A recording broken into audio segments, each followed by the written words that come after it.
Et cet homme de Térak se servait de ses idoles. Il adorait, il avait même initié son fils Abraham. Déjà à partir de 15 ans environ, Abraham pouvait adorer seul les idoles. Quitte Charan lorsqu'il avait 75 ans. Comme Abraham pouvait adorer les idoles pendant qu'il avait 15 ans, de 15 ans à 75 ans, Abraham a passé sa vie dans l'idolâtrie.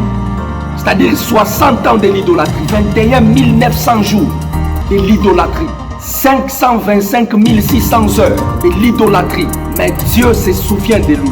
Genèse chapitre 12, l'Éternel dit à Abraham, va-t'en de ton pays, de ta patrie et de la maison de ton père, dans le pays que je te montrerai. Je ferai de toi une grande nation et je te bénirai. Je rendrai ton nom grand et tu seras une source de bénédiction. Je bénirai ceux qui te béniront et je maudirai ceux qui te maudiront. Et toutes les familles de la terre seront bénies en toi. Abraham partit comme l'Éternel le lui avait dit. Et Lot partit avec lui. Abraham était âgé de 75 ans lorsqu'il sortit de Charan. Il est sorti à 75 ans. C'est un mot que vous devez retenir. Il est sorti à 75 ans. Un autre élément, Abraham est sorti avec Lot. Abraham, il est né en Ur, en Chaldée. Il y a d'autres qui prononcent Chaldée. Vers les années 2166, avant le Seigneur, il va certainement passer une bonne partie de sa vie dans le pays de Canaan. Et Abraham avait pour frère Nachor et même Haran. Son père biologique Térak. Il y a d'autres qui parlent de Térach. Il y a d'autres qui parlent de Térak. Cet homme d'Abraham aura pour femme Saraï, Agar et même Ketura. Ses fils, nous connaissons Isaac, le fils de la promesse. Il y a Ismaël, ainsi que d'autres fils et filles que la Bible ne sait pas citer les noms. Son neveu était Lot. La durée de la vie de cet homme fut de 175 ans. Nous sommes en Genèse chapitre 12.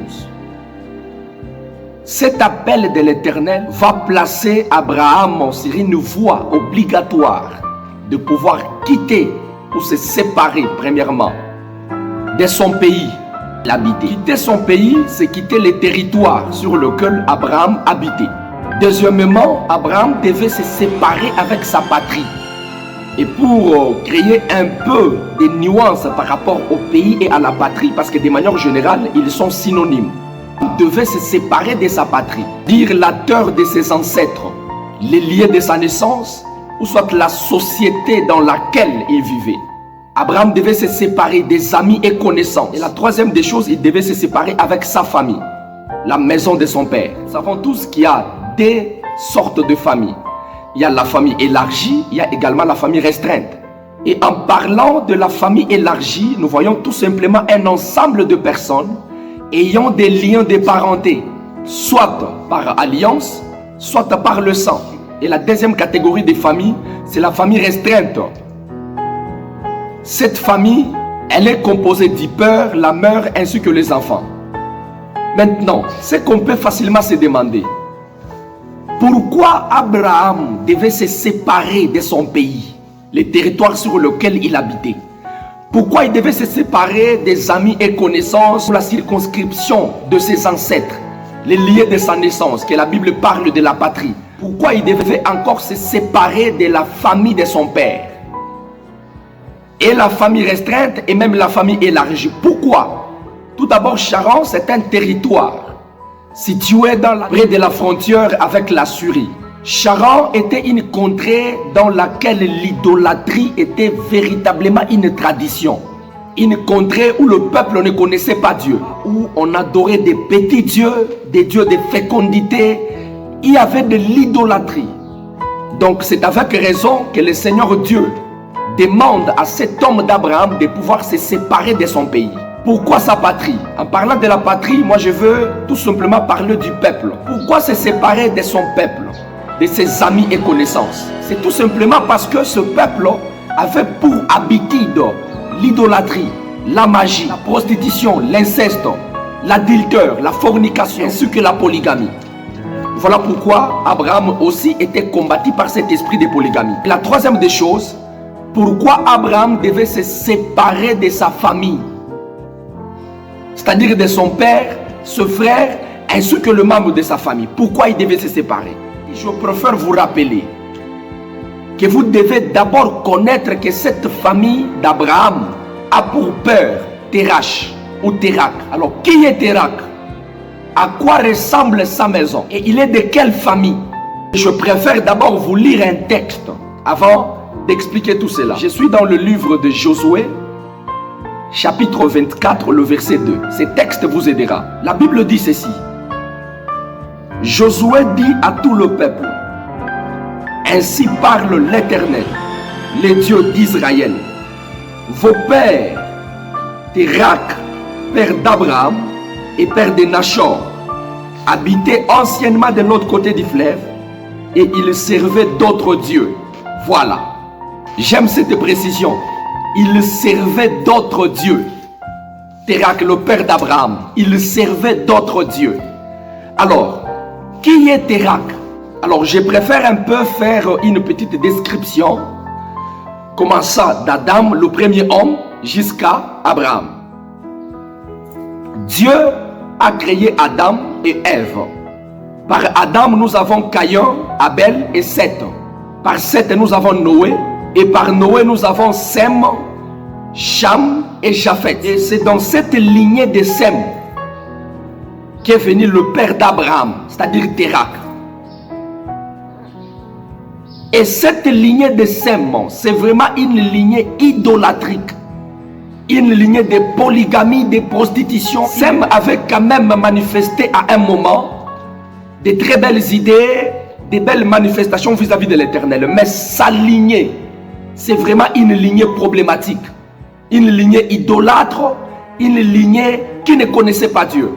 Et c'est ainsi que Terach avait été initié à l'idolâtrie. C'est Terach qui deviendra le père d'Abraham. Terach deviendra un idolâtre défini, à tel point qu'il était même adoré et il était considéré comme un dieu à l'époque. Cependant, il va même se constituer 5 statues dans sa maison. 5 statues. La maison dans laquelle Abraham, son fils, habitait, il y avait 5 statues. Et les gens d'ailleurs, ils venaient là-bas chez Terach et ils adoraient ces statues-là. Et cet homme de Térak se servait de ses idoles. Il adorait, il avait même initié son fils Abraham. Déjà à partir de 15 ans environ, Abraham pouvait adorer seul les idoles. Et la Bible nous précise qu'Abraham quitte Charan lorsqu'il avait 75 ans. Comme Abraham pouvait adorer les idoles pendant qu'il avait 15 ans, c'est-à-dire nous pouvons dire de 15 ans à 75 ans, Abraham a passé sa vie dans l'idolâtrie, c'est-à-dire 60 ans de l'idolâtrie. J'aime tellement Dieu. Cet homme d'Abraham va passer 60 ans de manière consciente dans l'idolâtrie, c'est-à-dire 21 900 jours de l'idolâtrie, 525 600 heures de l'idolâtrie. Mais Dieu se souvient de lui. Mais de manière générale, dès sa naissance jusqu'à 75 ans, Abraham fut un idolâtre. Et j'aime tellement Dieu parce qu'il va se souvenir d'un idolâtre. Et Dieu va lui parler ouvertement. Quitte ton pays. Pourquoi? Parce que ce territoire, c'est un territoire problématique. Ta patrie, parce que toutes ces personnes qui habitaient ce territoire avaient un comportement boité. C'était des personnes idolâtres. C'était des gens qui ne connaissaient pas Dieu. Et Dieu lui dit de quitter. Pourquoi quitter sa famille? Parce que cette famille, c'est une famille problématique, dans laquelle il y avait 5 statues que le père d'Abraham, Terach, adorait. Et même les gens de cette époque-là venaient et ils adoraient dans la maison de Terach.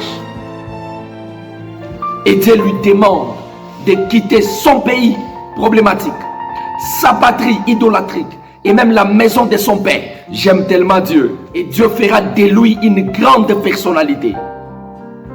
Et il deviendra une source de bénédiction. Waouh! J'aime tellement ce Dieu-là. Donc notre Dieu peut faire quitter quelqu'un de l'idolâtrie et faire de lui